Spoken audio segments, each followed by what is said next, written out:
Commonly kasi, pag physical therapy, alam nila, stroke patient, no? Yun yung pinupuntahan nila dito.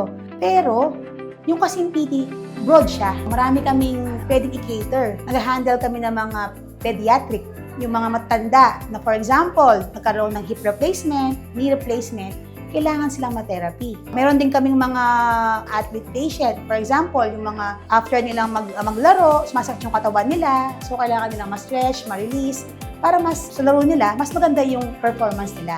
Masasabi ko na yung PT is more on pain specialist. Magaling kami sa pain. Ako nga pala si Jobel Pangilinan, licensed physical therapist.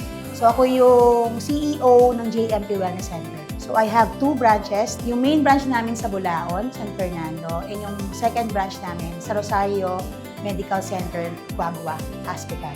Meron kaming rehab doctor. So yung mga rehab doctor, kasi as PT kailangan talaga may doktor. Kasi sila yung magbibigay ng mga management sa amin para at least, kasi sila kasi mag-a-assess eh.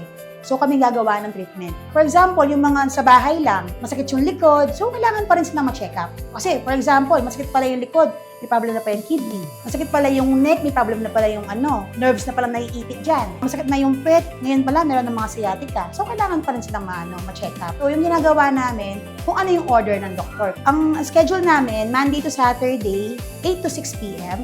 Nag-cater din kami ng home service. For example, yung pasyente na stroke, hindi pa niya kaya pumunta ng clinic, ng hospital, pinupuntahan namin. Kasi yung mga PT namin, yung mga sariling sasakyan.